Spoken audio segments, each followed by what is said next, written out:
Alright, in this video we're talking about seamless transitions. Now what I mean by a seamless transition is the idea of creating a transition from one clip to the next that feels seamless, that feels smooth. This can be any type of zoom transition or speed ramp effect, masking effects, easing in, easing out. I'm going to show you a few examples of that and how to do that. This is a really popular trend right now. You see a lot of it on YouTube, especially in travel videos. You'll see a lot of this. So a lot of people are out there shooting footage and then coming back and doing these really cool things in their editing software with it. And it's certainly really cool. I just want to say this before we get into it. As with all things, this should really be used in moderation. I believe that it is kind of overused in a lot of scenarios because when you are working on an edit, you have to keep in mind that the edit is supposed to live in service of the story. And in a lot of cases, these kind of crazy transitions between clips tend to take away from that story. The goal with your editing most of the time is for it to be invisible. And this tends to do the opposite, where it pulls the attention away from the story and more towards the edit, which is not necessarily what you want. Certainly it's really cool in some situations and for travel videos and stuff like that. It makes a lot of sense and it's really cool. But just be aware of that. Choose your transitions properly and don't let them take away from the story that you're trying to tell. If you're doing high-end commercial work or whatever, you won't see these used as often, but they can be used in moderation and can be a really cool asset and a cool tool to have in your toolbox. So today in this video, what I'm going to do is I'm going to go through some of the basic building blocks of seamless transitions and show you how to use the different tools that you need in order to put them together. I will say though, the easiest way to create the transitions that you're seeing on YouTube or in travel videos or whatever is just to buy presets. A lot of those transitions are really difficult and time consuming to put together manually. And there are presets out there for every single type of transition that you could possibly want now. And it is so much easier and so worth the investment to just buy a preset that just does it for you automatically. Now, that being said, not everything needs a preset. And so I'm going to show you some of the basic building blocks, some of my top tips for creating these types of transitions in your edit. So let's go ahead and jump into it. So this timeline that I have pulled up here is a video that I shot on the iPhone X a few years ago when it came out. My wife and I were on a trip to New York City. And so while we were there for about a week, I just shot a bunch of footage and decided to put something together, just shot on my iPhone because I thought it'd be a lot of fun. So this video is a really good example of this. Like I said, this works really well for travel videos, and that's really what this is. It's a really good example because there's a lot of these types of transitions happening throughout this video. So let's jump into some of the things that I'm doing here in this edit. So tip number one, and this is probably the most important thing when it comes to seamless transitions, is shooting with the edit in mind, which means that you can't just go out and shoot a ton of footage and then come back into your editing software and just throw some effects on it and expect it to look really professional. There's a lot of filmmakers doing that, going out and shooting frankly mediocre footage and then bringing it into their editing software and just throwing tons of effects on it and hoping that it's going to look cinematic. That's just not really how it works. The really good editing, the really good seamless transitions come from a thoughtfulness that happens while you're shooting. So while you're shooting, you need to be paying attention to what you're going to be doing in the edit so that you can shoot things the way that will make sense so that they work in the edit. So there's a couple examples of that in here that I'll show you. So for example, we've got, at the beginning of this video, there's this shot where I'm looking at this cool viewfinder over the Empire State Building. And I've got kind of this zooming effect happening in towards different landmarks in New York. So you can see I'm looking through the viewfinder and showing, the World Trade Center and the Statue of Liberty. Now, while I was shooting, I was thinking about this. I actually stuck my iPhone camera inside this viewfinder lens so that I could get these shots of these different landmarks. But I knew, I made sure to get a shot of the Statue of Liberty because I knew that we were going to be going on a boat tour of the Statue of Liberty a little bit later. And so I was thinking about how I could piece those two things together. So you'll notice that the transition here happens from looking at the Statue of Liberty from a distance, and then it zooms into this really cool time lapse on the Statue of Liberty from up close, which I shot from the boat. So that's an example of I'm thinking about that as I'm shooting is, how am I going to piece these things together so that they work? Another really good example of that is back here a little bit further. There's a cool transition where I'm just kind of like walking down the sidewalk in the shot of the trees. And then it zooms into the trees and into this grass right here. And so again, I was thinking about that, thinking about the edit. I got the shot of the trees and I thought, oh, that would be really neat to do a zoom into the grass. So I went over to some loose grass and I got a shot of that with my phone, just kind of like going through the grass like this, knowing in advance that in the edit I was going to probably try and piece those two things together. So that is really, like, when it comes to seamless transitions, that is the most important thing, is shooting with the edit in mind, paying attention to what you're going to be doing in the edit, and then shooting so that you can make that happen. So tip number 2 is masking. So masking is going to be a really valuable tool when it comes to creating transitions, and you'll be using it a lot. So I'm going to show you an example of this that I did in this video and kind of show you how to do this. So I've got a clip here of the subway station. There's a guy talking on his phone in the background, and just a shot of this gate. And then the next clip is a shot of the subway just going by. So this clip starts in pretty much blackness, and then the subway goes by really fast. So at the beginning of this video, I have a shot where you see this gate right here, and then you see the subway go by over top of it. It looks like it's real, like there's a subway just going in front of it, but it's actually 2 separate clips. And that's the whole point with seamless transitions. It feels natural. It feels like it's working. So I'm going to do this using a mask. So for example, let's go, we've got our clip right here, and this is where the subway starts to come in. First, what I'm going to do is I'm going to overlay these 2 clips. I want to find the spot where the subway hits the edge, the right edge of the clip, which is right there. So that's the point where I don't need to be showing the bottom clip anymore. So if I just remember where that's at and kind of shift this over to about right there, then I'll be able to create this transition from there. And then what I'm going to do is I'm going to create a mask. So right now on this clip, we've got the beginning, it's just black, and then you can see the subway start to come in there. It starts to come in, and then by that point, it's all the way across the frame. And so we're going to use a mask to mask out the rest of the clip so that it feels like it's coming in over top of the other clip. So what I'll do is go to my effects settings over here and go to opacity here, and we'll just grab a, in fact, I'm going to do a free draw mask. I can do a circle mask, a square mask, or no, you know what? I'll just do a square because this is pretty simple. Okay, so I'm going to choose the square mask, and what that mask is going to do is going to, anywhere inside that mask is going to show this clip. Okay, so this clip is only showing up where that mask is. Now I can invert that so that the bottom clip is actually showing through. So what I want to be doing is I want to have that inverted. I'll go ahead and lower the size of my video here so I can see the edges. And as of right now, at the beginning of this clip, I'm going to extend this so that it covers the entire thing. Okay, and then that's that frame. So now we have just this lower video is showing through the video that's on top of it.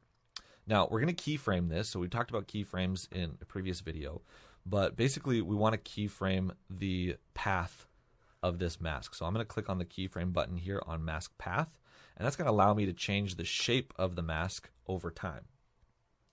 So we'll start with the first frame here. I'm going to hit my right arrow key to jump ahead 1 frame, and then I'm going to take my mask and I'm going to just adjust these 2 points to where the subway starts coming in. It actually looks like you're not able to see the subway yet. So I'm going to put those back for now, and we'll go forward another frame. I think this is where it really starts to come in. Okay, so this is where you start to be able to see it. So I'm going to just kind of, since it's a fast-moving object and it's blurry, I'm just going to kind of put this, about right there. And I'm going to want to make this bigger, actually, because we're going to put a blur effect on it, just for the future. I'm going to put it about right there. I'll go ahead and move forward another frame, and now you can really start to see the subway start moving. So I want to adjust this so that it's just right at the front of the subway, which is going to be about right there. Like that. We'll go forward another frame. Again, adjust the mask so it's at the beginning of the subway, which at this point is pretty much there. And then we'll do the last frame where we'll just completely get rid of the mask like that. Okay. So now we have this effect happening where the mask is moving with these keyframes. Okay, so it is following the train like that. Now the last thing that we have to do is just add a mask feather to it. So what this is going to do is going to blur the edges of the mask. Because the train is moving really fast, we don't want it to, have a hard edge on our mask. We want to have it kind of that blurry effect. So then as we do that, now it looks more realistic, like the train is coming by in front. So let's get rid of the mask so you can see it. kind of like that. And let's go back to full screen here and show you what that looks like.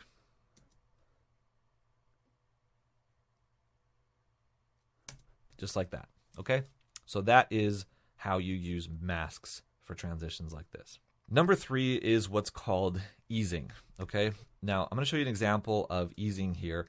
Easing is basically when you, rather than creating a linear transition from one thing to the next, and we kind of talked about this in the speed ramps video, but rather than having a linear transition, you create an eased transition, which is going to just smooth out that transition so it's nice and smooth.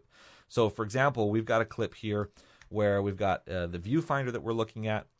And then the next shot is kind of this like cool abstract mirrored effect as if we're looking through the viewfinder. And so I want to create an effect here where we're actually flying into the viewfinder to look at this effect. So what I'm going to do is again create my keyframes here.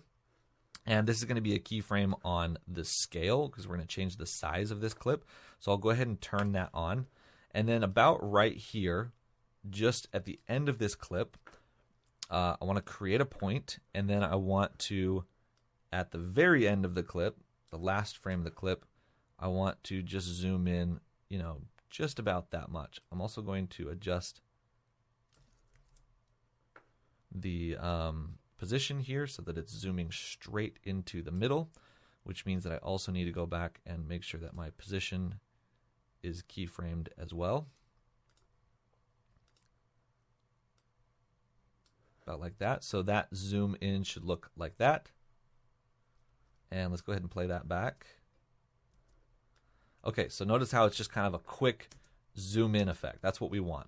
But it feels very rigid and robotic because it's a linear transition, because it just kind of goes, there's no smoothing happening on it. So we're going to add some easing to this.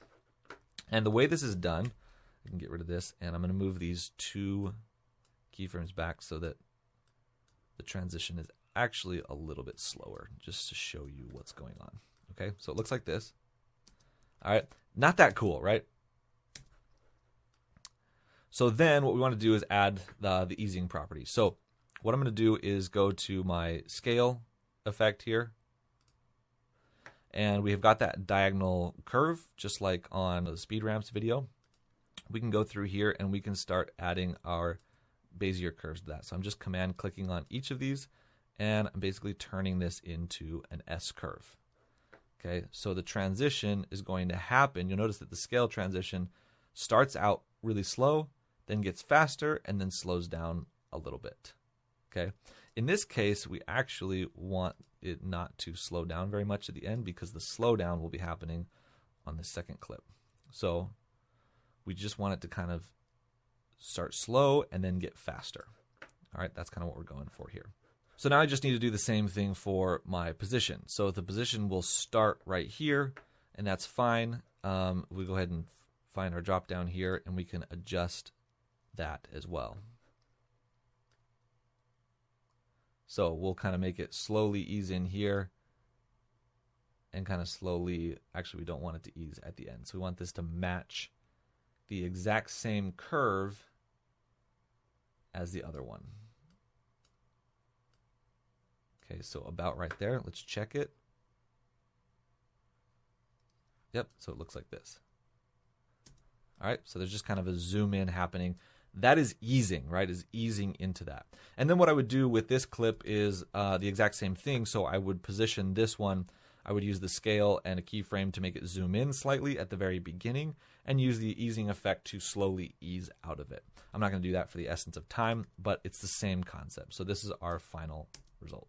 All right, so now the last tip is sound design. And this is a big one when it comes to creating transitions that feel seamless and feel natural in your edit, is using sound design to kind of accompany them.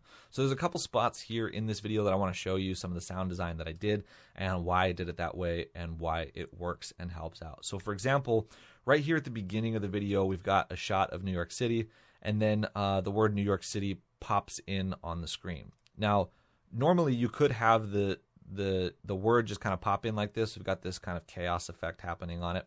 And if I took the sound design out, this is what it would look and sound like.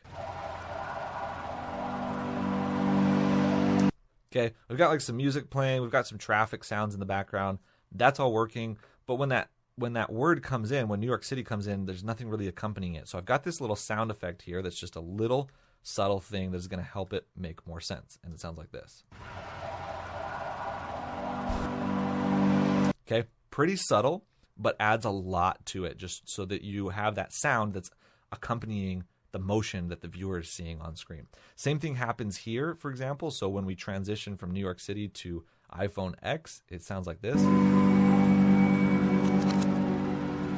Okay, so we've got this kind of chaos effect happening here with the RGB colors and everything. We're basically coming up with a sound that and we're using like a film, flipping through a camera type sound here that kind of matches the motion on screen. If I were to take that out and mute that sound effect, it wouldn't sound nearly as cool. Okay, so by adding that sound effect in, it is helping support that motion on screen. All right, so that's one example. Another example is back here on this transition with the tree again that I was talking about earlier. You'll notice that as we're making these transitions from this tree to this tree and then from this tree to the grass, we have these whoosh sound effects we're adding in here. And that's because we've got the camera moving in very fast motions. And so by adding in like a whoosh sound effect, it helps kind of motivate that movement, the sound of that movement happening within the camera. So I'll play that back so you can see how that works. Okay, so adding in little whooshes to match the movement of the camera. And then on top of that as well, once you get into the grass, notice that there's a grass sound effect that kind of happens that makes it feel like you're going through the grass. And so you can add in little whooshes like that. And these kind of sound design effects are really important for just helping motivate that movement, making it feel natural, and just creating those seamless transitions. Anyway, hope that was helpful. Go out and make some cool transitions in your videos, and we'll see you on the next video.